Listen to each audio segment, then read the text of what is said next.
When I first bought the little log cabin tucked away on the edge of that quiet lakeside community, I thought I had stumbled onto the perfect retreat, a simple slice of heaven. After years of saving every dime and dreaming of mornings with coffee steaming on the porch, the smell of pine and lake water filling the air, and evenings spent by a fire while the rest of the world kept spinning without me. But almost as soon as the ink dried on the purchase, the trouble started, because the HOA president, a sharp-eyed, silver-haired woman named Linda, with the kind of tight smile that could cut glass, marched right up to me the very first day I started moving boxes out of my truck, clipboard in hand, and declared with the authority of a dictator that my cabin didn't meet the community standards, that cabins weren't technically permanent residences, according to their bylaws, and that I had no right to bring in furniture, set up utilities, or make this place my home. And I remember standing there with a lamp in one hand and a cardboard box in the other, blinking at her as if I hadn't heard her correctly. Because how could someone look me dead in the eye and tell me I couldn't live in a home I had legally purchased? But Linda wasn't bluffing. She rattled off bylaws I had never seen before, regulations that sounded more like a personal vendetta than community rules. And then, with that tight smile never leaving her face, she threatened fines, legal action, and community enforcement, which I would come to learn was her favorite phrase. And I felt my stomach sink because I realized this wasn't just some neighborly dispute. This was going to be a war.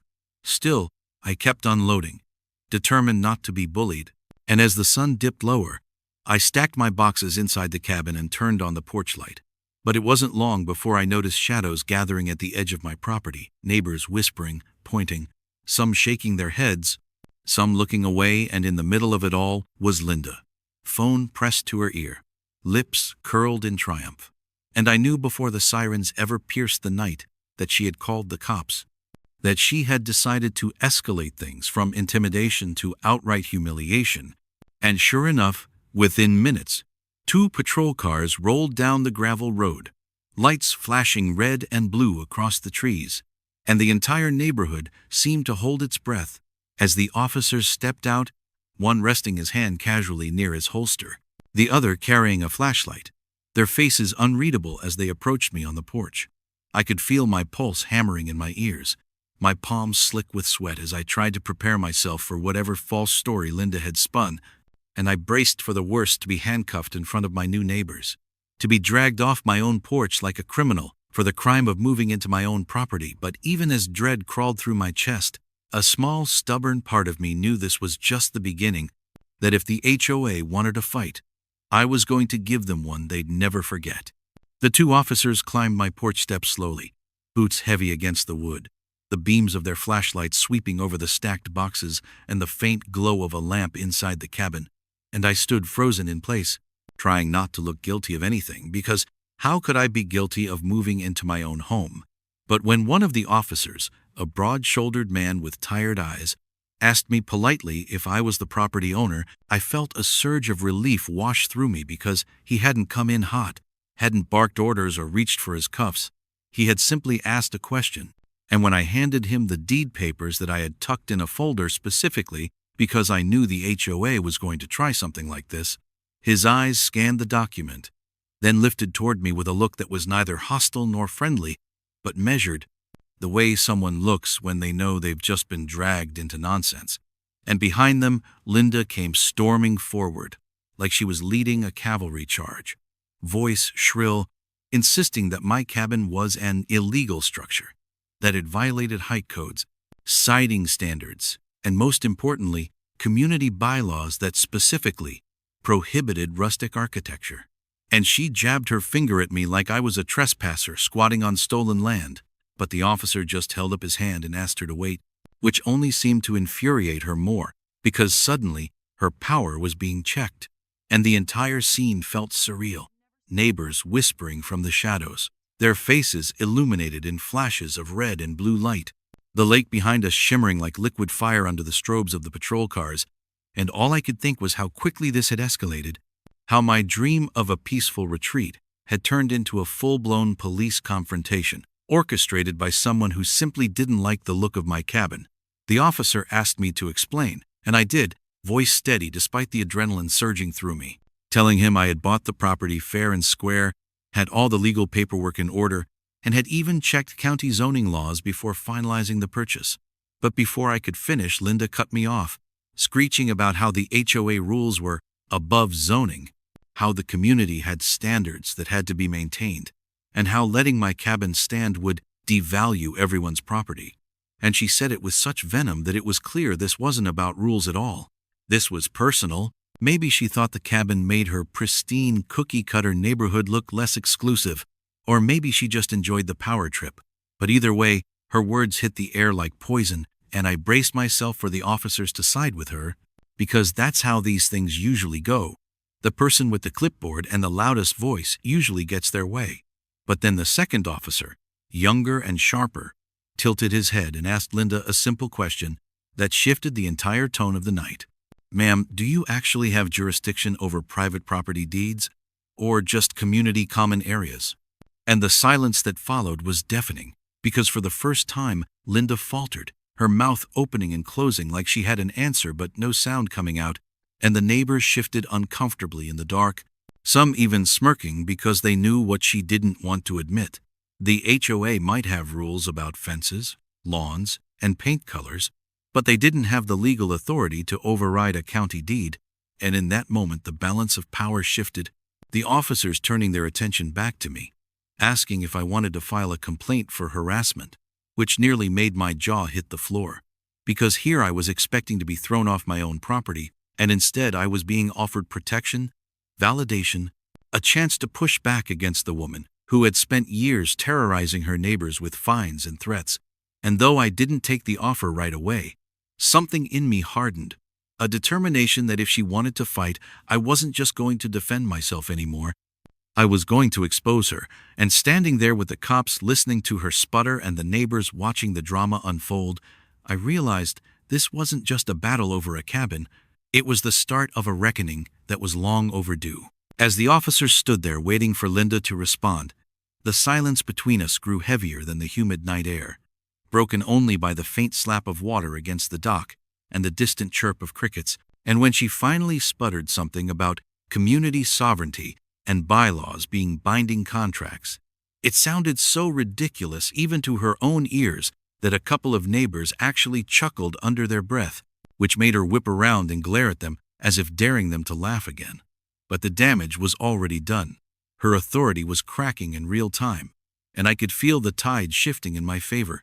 The older officer finally spoke again, his tone calm but firm, explaining that an HOA has no right to override a deed, that their authority is limited to aesthetic guidelines and shared spaces, and unless my cabin was literally built on land that wasn't mine, there was no legal standing to prevent me from moving in.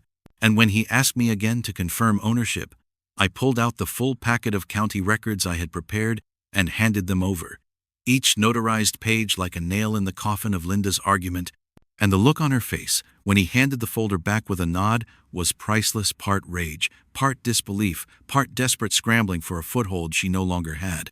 But instead of backing down, she escalated, stepping forward until she was nearly nose to nose with the officer, jabbing her finger in the air, as she shouted that the HOA had already voted to reject non-compliant structures, that allowing me to move in would set a dangerous precedent, and that she was fully prepared to press charges for trespassing, which was the exact moment the younger officer let out a short laugh. Not mocking, but incredulous, like he couldn't believe he was hearing this, and he asked her plainly, "Trespassing on his own property?"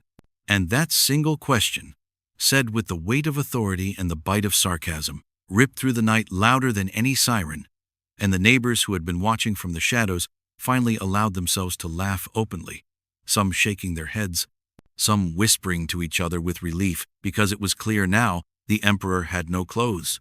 The queen bee had lost her sting, and her reign of intimidation was collapsing. I should have felt triumphant, but what I actually felt in that moment was something deeper: vindication, yes, but also a strange kind of solidarity, because when the officers turned back to me and said they saw no reason I couldn't continue moving in, when they offered to stick around a little longer to make sure I wasn't harassed further, when they literally told me to go on and enjoy my new home, I realized they weren't just shutting her down, they were siding with me, welcoming me in a way the HOA never intended, and the neighbors noticed too. Their whispers shifting from fear of Linda's wrath to quiet encouragement directed at me, a couple even stepping forward, offering to help carry a box or two while Linda fumed and stomped away, muttering threats that no one believed anymore. And as the officers leaned casually against their cruisers, chatting with me about fishing on the lake and how peaceful it usually was out here, I caught something in their tone, a recognition that this whole ordeal wasn't just about a cabin. It was about a bully finally being confronted. And in that realization, I felt a new resolve rise in me. Because Linda wasn't finished.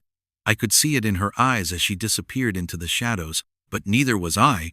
And now I had something stronger than paperwork or county records on my side. I had witnesses, allies, and most importantly, the quiet but undeniable support of law enforcement, which meant the next round of this fight was going to play out very differently than she expected. The next morning, when the sun came up over the lake and cast golden streaks across the water, I half expected to wake up to fresh threats taped to my cabin door, fines slipped under my porch mat, or maybe even a formal notice from the HOA demanding that I vacate, but instead, what I found was far more telling: nothing. Absolute silence. No letters. No clipboard-wielding ambush, just the stillness of a morning that belonged to me and the quiet satisfaction of knowing Linda's grip on the neighborhood had cracked the night before. Still, I wasn't naive enough to think she was done.